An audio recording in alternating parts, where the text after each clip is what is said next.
আসসালামু আলাইকুম প্রিয় ছাত্রছাত্রীবৃন্দ ভাই ও বোনেরা, আসসালামু আলাইকুম। আশা করি সবাই ভালো আছেন।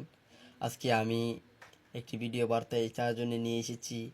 অনেকে জানেন, অনেকেই ছাত্রছাত্রী অনার্সে ভর্তি জন্যে আবেদন করেছি বা করেছেন, তাদের জন্যে কবে পরীক্ষা হবে। অনেকে 1,000 টাকা জমা দিয়েছেন, আর অনেকে টাকা জমা দিতে পারেননি। যারা না দিতে পারেন তাদের আর কোনো সুযোগ নেই, একেবারে শেষ। সেই হিসাবে যারা আবেদনের 1,000 টাকা জমা দিয়েছেন, অ্যাডমিট কার্ড অবশ্যই তুলবেন।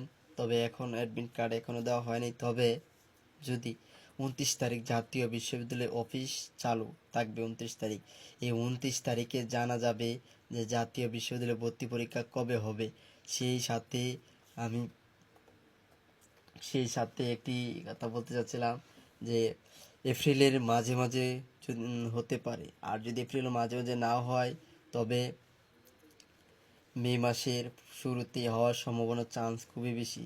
তাই তোমার এখন থেকে প্রিপারেশন ভালোভাবে নিতে হবে, কারণ ওই জাতীয় বিশ্ববিদ্যালয় এখানে একটা সিটের জন্য কিন্তু প্রায় ক্যালকুলেশন এখনও করা যাচ্ছে না। সবে ঘোষণা দেওয়ার সঙ্গে সঙ্গেই কিন্তু প্রতিটা সিটের জন্য কতজন লড়বে, সমস্ত সিট কিন্তু চলে আসবে।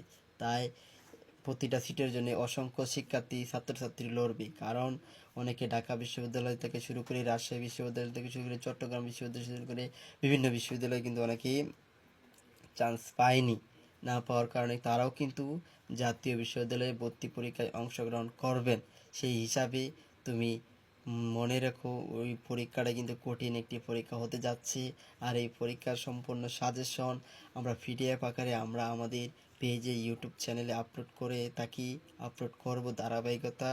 সেই সেই ধারাবাহিকতা একটি কথাই বলতে চাচ্ছিলাম যে এবার কিন্তু প্রিপারেশন ভালোভাবে নিতে হবে, কারণ যদি এমসিকিউ পরীক্ষা, কিন্তু এবার একটি সিটের জন্য প্রচুর অসংখ্য ছাত্রছাত্রী লড়বে একটা সিটের জন্য। তাই প্রিপারেশন ভালো করে নিতে হবে, না হলে তোমার চান্স হবে না। আর জাতীয় বিশ্ববিদ্যালয় সম্পর্কে যে কোনো প্রশ্ন বা কোয়েশ্চেন যদি থাকে, তাহলে আমাদেরকে জানাতে পারেন, আমরা এই সমাধান দেওয়ার চেষ্টা করব। তবে এটা মনে রাখবেন, জাতীয় বিশ্ববিদ্যালয় ভর্তি পরীক্ষা অন্যান্য বছরের তুলনায় এবার একটু প্রশ্নগুলা একটু হার্ড হওয়ার সম্ভাবনা আছে, কারণ একটা সিটের জন্য অসংখ্য ছাত্রছাত্রী লড়বে, অসংখ্য ছাত্রছাত্রী তারা পরীক্ষা দেবে। সেই হিসাবে তোমরা যদি পরিশ্রম এখন থেকে না করো,